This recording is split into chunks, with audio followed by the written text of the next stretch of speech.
Southern Cameroon have been integrated into La République du Cameroon. When the British people were leaving Southern Cameroon in Tico Airport, they turned to Amadou Ahidjo to hand him the instrument of our sovereignty, not to John Foncha. So we know that we did not have the support of the British government, and our administration was very young. John Foncha had been campaigning for us to join French Cameroon, and he just wanted us to join. Now Capo Daniel go talk. He talk, it don't change. I don't finally succeed for educate at least this one amber fool, make it understand. Point number one, that territory known as the former Southern Cameroons, where today now the northwest and the southwest region of Cameroon, has never been sovereign. It never, ever, ever, ever gets sovereignty. And I waited this way, I don't educate them for a long time. But finally, Ngong Dog Capo Daniel, it don't learn more sense. And when I listen, now you go talk.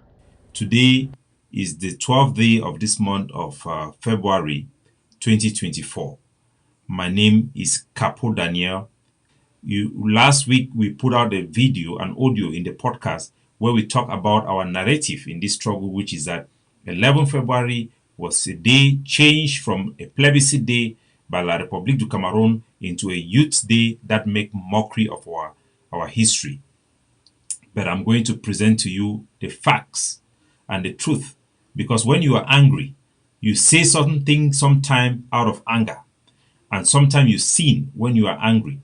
But for us to win this war, we will conform to the African Union Charter and international law, because independence or whatever we may get will be something that will require the international community to support us.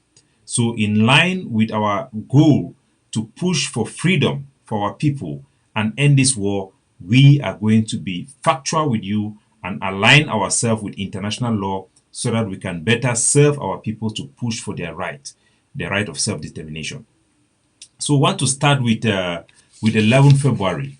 What is 11 February all about? And this is very important because for many people, this may be the first time you have heard about this, but we are going to put it to you anyway. What is 11 February? What did Cameroon change the plebiscite day to a youth day? This is a very important question that we must answer to our people, because we have had that narrative pushed down our throat for 7 years. I'm going to tell you the truth and what it means for our struggle going forward.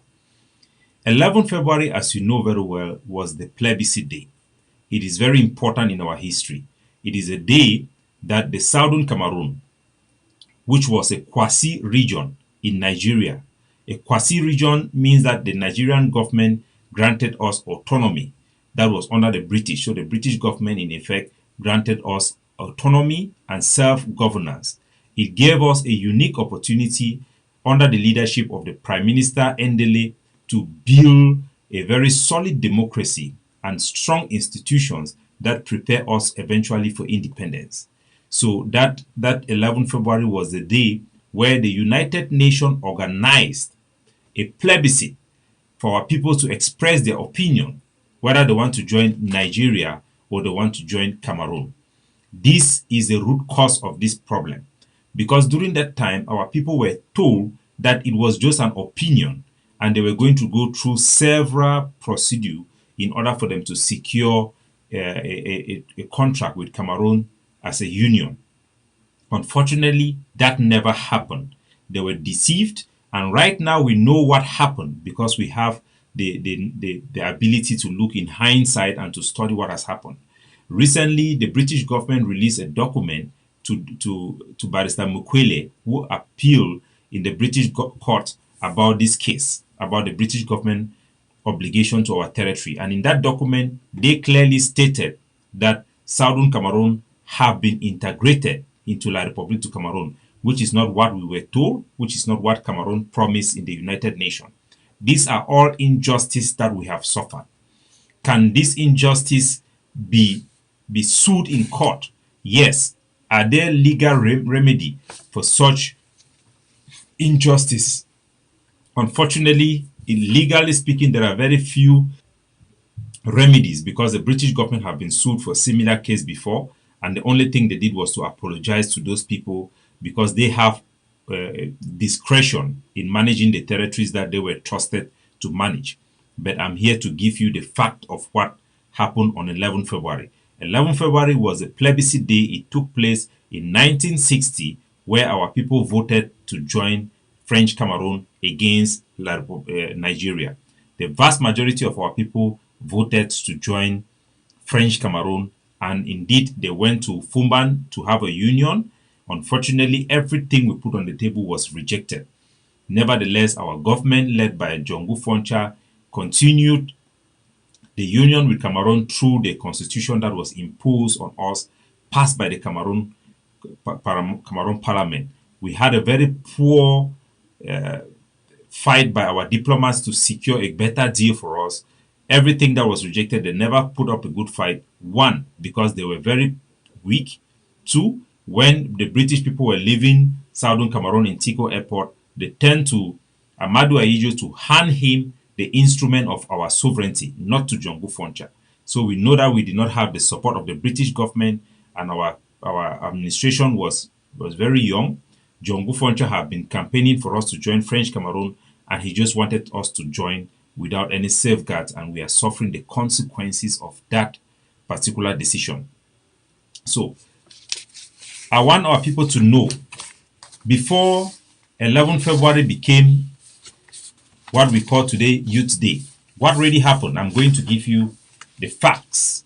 In 1962, Jongu Foncha, who was now the vice president of Cameroon, had a speech where he cancelled the celebration of our National Day. Our National Day was the Southern Cameroon Day. And Jongu Foncha, not La République du Cameroun, we may say that he was influenced by La République or not, but he was responsible. He gave the order, release this document to cancel our Southern Cameroon Day henceforth. And this is his speech. I'm going to read part of the speech so that you hear. Jongu Foncha said, the 26th October, which marked the separation of Cameroon from East Nigeria region, was celebrated as a partial national day because we were still under trusteeship rule. Its celebration gave us the impetus to regain a wider nationhood and was the beginning of our independence. So you could hear Foncha talking about the period where we were Kwasi region not as being independent, but as still being under the trusteeship rule. I say this because you have some people who are not very well educated about this subject, like Chris Anu have said that we were independent country when we had autonomy. No. So we were under the British trusteeship system, as you can hear. So this was a speech Jongu Foncha gave to change our National Day or Southern Cameroon Day on the 26th of October that celebrate our separation from Nigeria. It was changed into a national day by Jongu Foncha, who was then the vice president of Cameroon. And that was the speech he said. And the document, the historic document where this archive came from, says that the West Cameroon leadership, that means they had a meeting, the West Cameroon leadership decided to transform a national day into a youth day.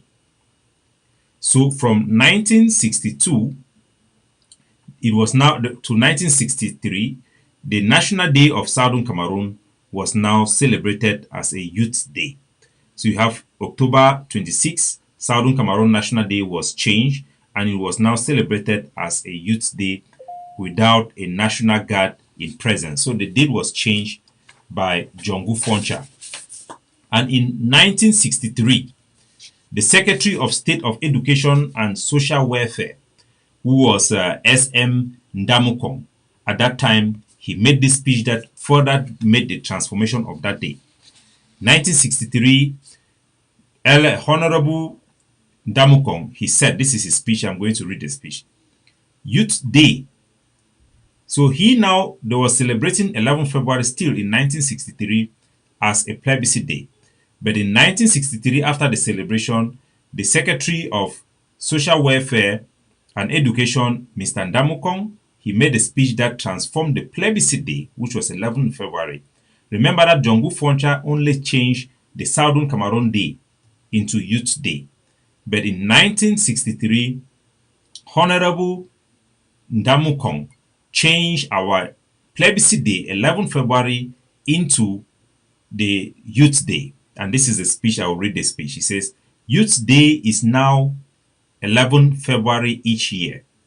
School sports normally held on the 26th of October will be held on the 11th of February. Teachers and pupils should therefore note that 11 February 1964 is the date on which youth sport will take place.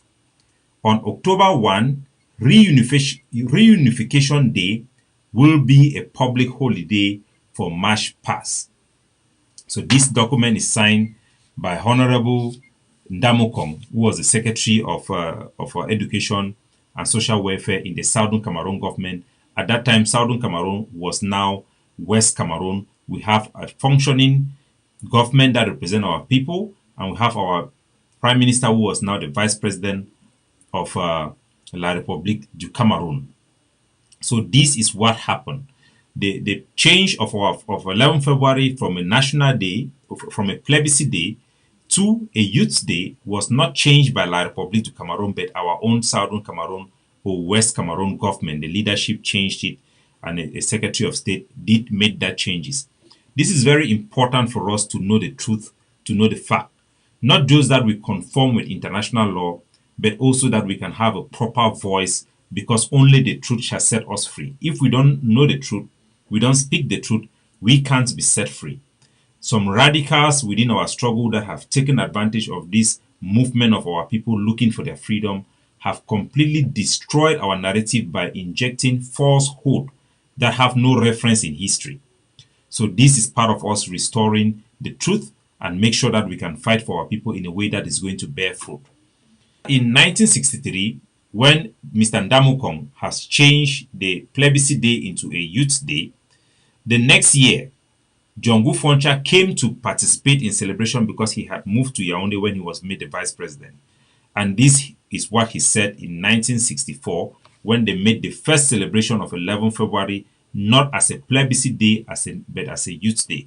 Jongu Foncha speak, I quote him, "The idea of a youth day to children on 11 February means to feast, while for grown-up, 11 February Youth Day was a day a majority of the people of West Cameroon made history by almost unanimously, honestly, voluntarily decides to achieve independence and reunification with former French Cameroon." So this is our Prime Minister, our representative, calling La République du Cameroun as former French Cameroon. That is why sometimes we also call our Southern Cameroon as former Southern Cameroon. We must know the fact. There are some these illiterates like this hermaphrodite guy, this Bobby boy, who continues to disturb our people, but you have to know the fact. Southern Cameroon is considered former, just like French Cameroon is considered former under United Nations and under the African Union Charter. And the new country that was created cannot be considered French Cameroon or English Cameroon. Such consideration and attempts to consider it as such is illegal, even by the regime it plays. So for us to have good standing and be able to make a case for our people that can bear fruit and that can be heard, we must be in accordance and in conformity with the law. That is why many petitions that have been sent by our people to the international communities have just simply been ignored or not taken seriously because it is not in conformity with international law. We have come far for 7 years now, and we have had time to study, engage the international community to find out what is really the problem, that they don't hear our plea each time we communicate with them. And we have an obligation as leadership, as organization representing the best interest of our people, to do the right thing and to do history justice. So this is Jongu Foncha talking about reunification. The word he is using is reunification. That means he is even affirming the fact that the two Cameroon was once one country under the Germans, which was just the truth. So after 1964, when Jongu Foncha attended the Youth Day in 11 February, which was the first Youth Day the first time 11 February was celebrated as a youth day. This celebration was not done in all of Cameroon. It was done only on our own West Cameroon, our own Anglophone Cameroon. So during the first time 11 February was celebrated as a youth day, it was presided over by Jongu Foncha, the vice president of Cameroon. And it was not just one day celebration, it was a huge celebration. 11 February celebration in 1964. The Sultan of Fumban was invited. It was a huge celebration in Victoria with all our dignitaries that attended it. The celebration ended with a huge reception that took place in the Prime Minister Lodge in Boya. They had over 500 guests from people of West Cameroon government and the people of our own territory. It was very, very fantastic. And in 1967, that is when Amadou Ahidjo, seeing this huge, magnificent celebration of pride and nationhood by our people, decided to declare 11 February Youth Day as a national day that was being celebrated now across both the West Cameroon and East Cameroon, which is Francophone Cameroon. So our people should know very well the origin of this day. It wasn't a day that was imposed by us by La Republique. It was a day that originated from us, celebrated our heritage, and celebrated the decision of self-determination we made to join French Cameroon. And for those who think that we did not join, ask yourself that the vice president of Cameroon, Jongu Foncha, was there as who? Jongu Foncha, in his speech in 1963, talking about referring to Southern Cameroon Youth Day, stated that it was a day that celebrates what has been achieved in terms of reunification. What did he mean? So we had united with Cameroon through constitutional union, not necessarily the union treaty, as many of us we had been pushing forth after being influenced by very radical people. We must know the truth. This truth is not defending La Republique as this hermaphrodite guy will come and say Capo Daniel is defending La Republique. No. It is us taking responsibility so that we can make progress. Without taking responsibility of your own mistake, you cannot be in a position where you can make right decision for your people to move forward. These decisions that were made by Jongu Foncha and the leadership of West Cameroon had very damaging impact on our life, and we are suffering the consequences. We cannot survive in this war or progress just by blaming La République du Cameroun. La République du Cameroun is definitely taking advantage of our weakness and the failures we made. This decision that were made by the leadership of West Cameroon was not made due to patriotism or looking out for our people. It was because Jongu Foncha, their propagandists and their statement, if you read from newspaper except during that period, were more concerned about their infighting with Ndele, and they were thinking that the national day that was put in place by Ndele in 26th of October was a heritage from Ndele. It was Ndele's thing. So they were trying to destroy it, not knowing that they are destroying our entire country. And today we still face the same challenges. Ambazonia think that they want to destroy each other when actually they are destroying the struggle. Look at what Cristiano and Sako did, killing other soldiers in Libya, thinking they are going to become powerful. But you don't know you are helping the enemy to achieve their goal. Lesson number one. Lesson number one. This particular video where country people do am. Now God sending me do the video. When I always say, I say, oh, I want to, oh, country people. Lesson number one, my country people, talk to me. Listen, whether or not you accept, my country people is a force to reckon with. Me, I agree. He's an enemy that is strong. You listen to the video, it tells a lot of things. So this one, nothing way, all una get forget sense. So one thank my country people and all the other soldiers and say, so Ambazonians will thank my country people for the wonderful job. Now, we'll go ahead. Hail, hail, hail the Kumkumasa. We the Cameroonians, we pledge our loyalty. Kumkumasa, Kumkumasa, you shall free our country from terror, and your blessing shall be like the stars above. The Most High God shall be your guide.